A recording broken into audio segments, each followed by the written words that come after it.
မြန်မာနိုင်ငံကနေပြီးတော့သူလူကြီးတွေအနေနဲ့ဘာလုပ်စေချင်လဲဘာလုပ်စေချင်လဲဆိုတဲ့အခါကြလို့ရှိရင်စစ်ပွဲရက်ပါလောကစစ်ပွဲကိုရက်ချလိုက်စစ်ပွဲရက်ပြီးလို့ရှိရင်လူကြီးပြည်သားနော်တော့ပညာရေးကိစ္စတွေတော့နိုင်ငံရေးကြောင့်ဆုံးရှုံးသွားတာပညာရေးနိုင်ငံရေးလူမှုရေးကျွန်တော်တို့ပြီးတော့နိုင်ငံတကာ image တွေအများကြီးဆုံးရှုံးသွားတယ်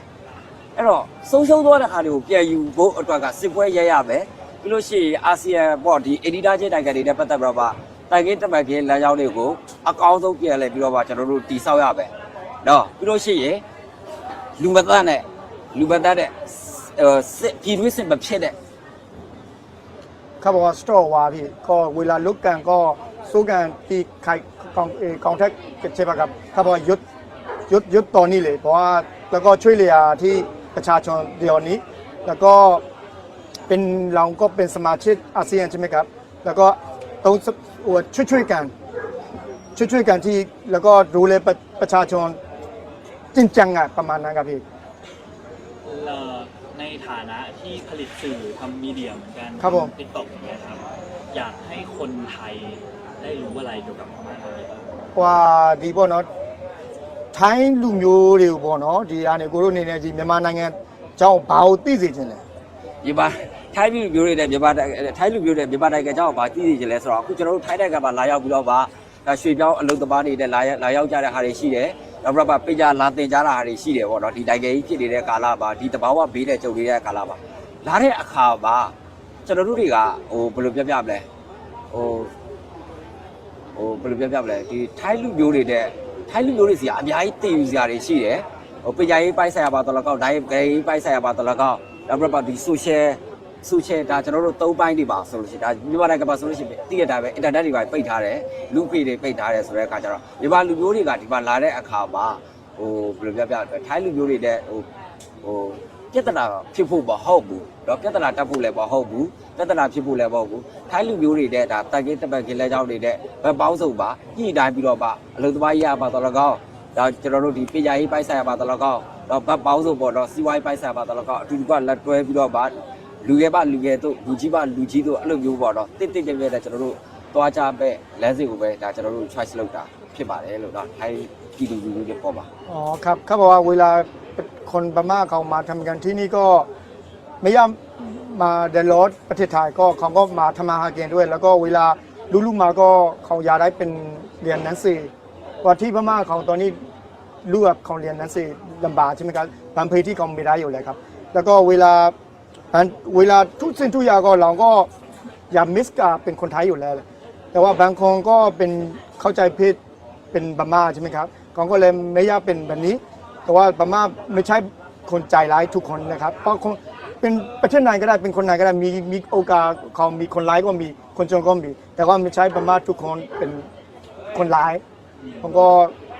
็ประมาณนั้นครับพี่မြန်မာနိုင်ငံမှာလူအခွင့်အရေးဆိုတာမရှိတဲ့လောက်ဖြစ်သွားပြီအဲ့တော့ထိုင်းနိုင်ငံမှာရှိနေတဲ့ထိုင်းပြည်သူလူထုပေါ့နော်အစိုးရပိုင်းဆိုင်ရာပါပဲဖြစ်ဖြစ်နောက်ဒီစက်ရုံအလုပ်ပိုင်းဆိုင်ရာပါပဲဖြစ်ဖြစ်နောက်ပြီးတော့ဒီကျွန်တော်တို့ဒီကိုယ်သွေးဌာနအတီးတီးဈေး market ပိုင်းမှာရှိနေတဲ့ထိုင်းလူမျိုးတွေအားလုံးကိုပြောပြချင်တာတခုကလူအခွင့်အရေးချိုးဖောက်တာတွေပေါ့နော်မြန်မာနိုင်ငံမှာဆိုလူအခွင့်အရေးချိုးဖောက်တာတွေအများကြီးခံစားရတယ်အဲ့လိုမျိုးခံစားရတဲ့မြန်မာနိုင်ငံသားတွေကိုတွေးထုတ်ပြီးပို့ပြီးပေးစေချင်တယ်ဒါမှလုံခြုံမှုပို့ပြီးတော့ပေးစေချင်တယ်ကျူးတဲ့နေရာမှာပို့ပြီးတော့ကျွန်တော်တို့ပြောကြအထောက်အထားရှိသည်ဖြစ်စေမရှိသည်ဖြစ်စေသူတို့ကိုလုံခြုံလွတ်လွတ်ထွေးထွေးလေးပေါ့နော်ဖိပိုက်ထားစေချင်ပါတယ်လို့သူတို့ကမြစ်တာတကယ်ချစ်ပြတာလိုအပ်နေတဲ့လူတွေဖြစ်ပါတယ်အခုမြန်မာနိုင်ငံမှာကျွန်တော်တို့ဒီ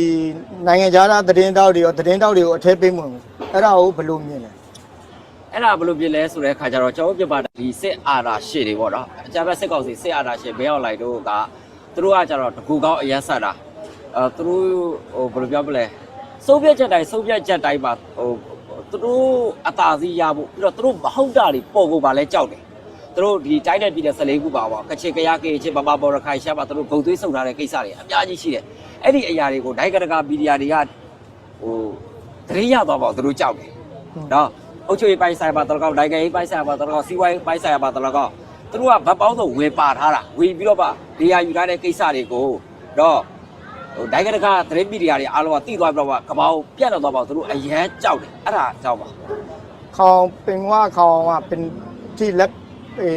ไม่เอาอะไรเขาตัวนี้เขาเยอะมันน่าไว้ใช่ไหมครับแล้วก็เวลาเขาถ้าเกิดเขาซื้อเข้าไป เขาเวลาเขาทำลายเพจไว้ก็กลัวว่าเสียรู้หมดแล้วก็โซเชียลก็ทะลุรู้หมดก็กลัวเป็นประเด็นนี้ที่สุดครับผมว่าเขาทำไม่ถูกตรงอ่ะเยอะไงก็เลยกลัวว่าเวลาเสียเข้าไปก็ไม่ได้เป็นคลิปเดียวไงหลายๆคลิปเขาก็เลยกังวลก็เลยเขาไม่ให้เป็นประมาณนั้นครับ အခုအပြည်ပြည်ဆိုင်ရာဒီ international media တွေကိုပိတ်ထားတာကအခုတည်းပါမဟုတ်ဘူးသူတို့နိုင်ငံတော်တိုင်ပင်ခံပုဂ္ဂိုလ်ဒေါ်အောင်ဆန်းစုကြည်ကိုဖမ်းဆီးလိုက်တဲ့အချိန်ကတည်းကဖမ်းဆီးတာလည်းတရားဝင်ခြင်းလုံးဝမရှိဘဲနဲ့နိုင်ငံတော်တိုင်ပင်ခံပုဂ္ဂိုလ်ဒေါ်အောင်ဆန်းစုကြည်ကိုသူတို့ဖမ်းဆီးတာနော်ပြည်သူလူထုထောက်ခံမှုကိုမယူဘဲနဲ့နိုင်ငံတော်တိုင်ပင်ခံပုဂ္ဂိုလ်ဒေါ်အောင်ဆန်းစုကြည်ကိုသူတို့ဖမ်းဆီးကြတဲ့ကိုကသူတို့သတင်းမီဒီယာတွေကဘယ်လိုလဲအကြမ်းဖက်စစ်ကောင်စီကသူတို့ကလည်းသူတို့လူတွေမွေးပြီးတော့မှသတင်းမီဒီယာတွေမွေးပြီးတော့မှသူတို့ဘာသာသူတို့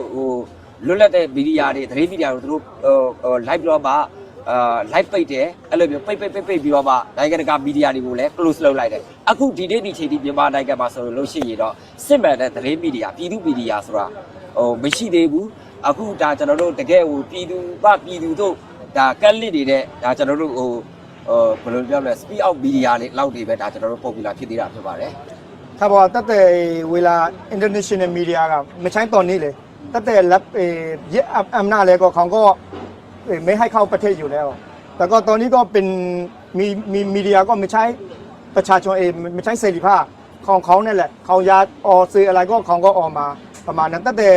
เอาเซนซูจิโดน